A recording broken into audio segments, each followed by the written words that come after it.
Welcome back to DarkFrame, where the shadows talk, and sometimes they talk back. Tonight's story is one I hesitated to share because it didn't come from a stranger online. It came from someone who told me this was the one event in his life he could never explain and never forget.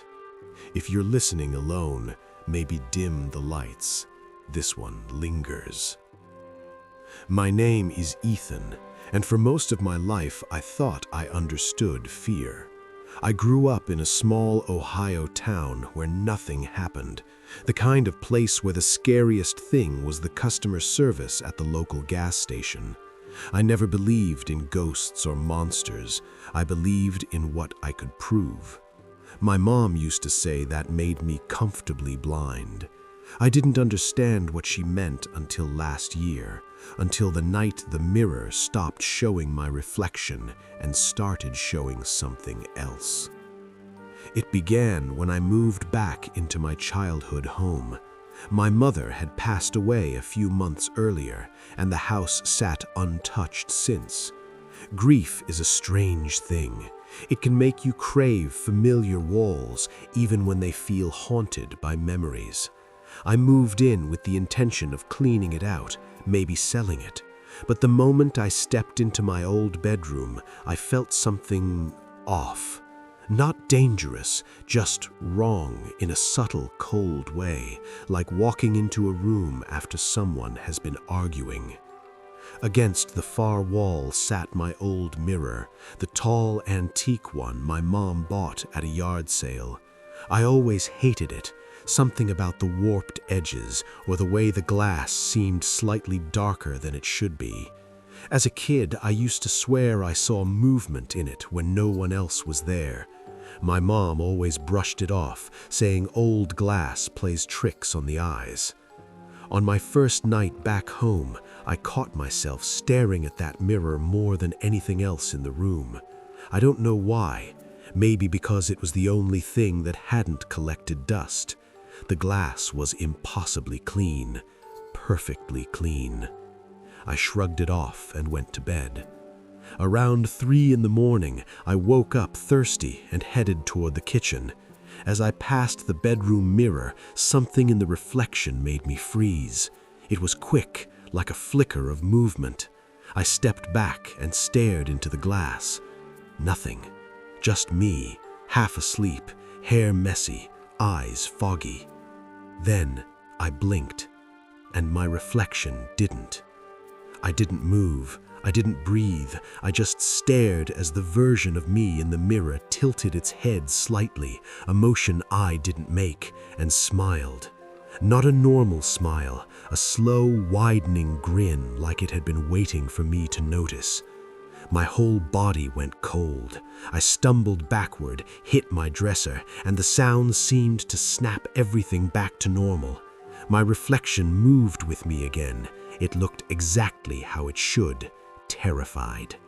I tried to tell myself it was sleep deprivation, stress, grief, anything. I avoided that mirror for the rest of the night. The next morning, I covered it with a blanket, but that didn't stop things.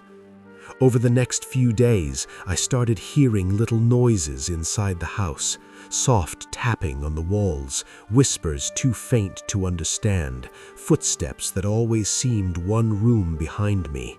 Sometimes I felt someone standing directly behind me, and every instinct in my body screamed not to turn around. I kept telling myself the house was settling, or I was imagining it, but the truth was heavier, deeper. One night, I found the blanket on the floor.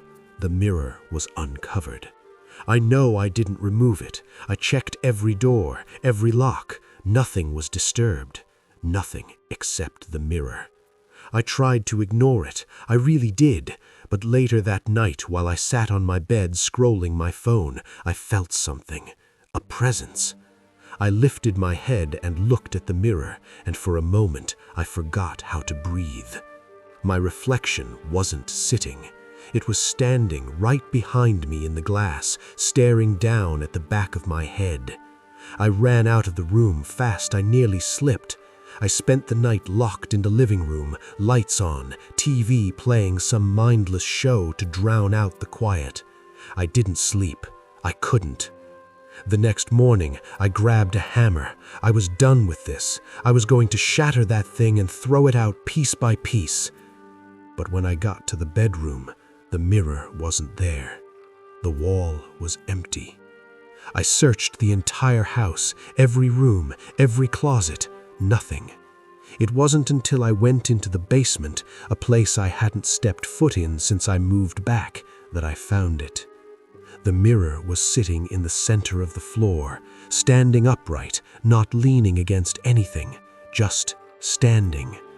The glass was darker than before, almost black, and something was moving inside it. Not a reflection, not me.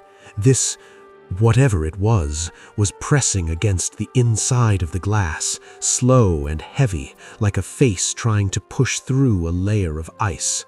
A distorted mouth dragged open wider than it should. A hand with fingers too long scraped down the inside of the mirror, making no marks, but making a sound I will never unhear. I stepped back, but the thing inside stepped forward. I raised the hammer, ready to smash it, but the moment I swung, the reflection changed. Suddenly, the thing inside wasn't some distorted creature. It was my mom. Her face, her eyes, her voice. "Ethan, please," she whispered through the glass.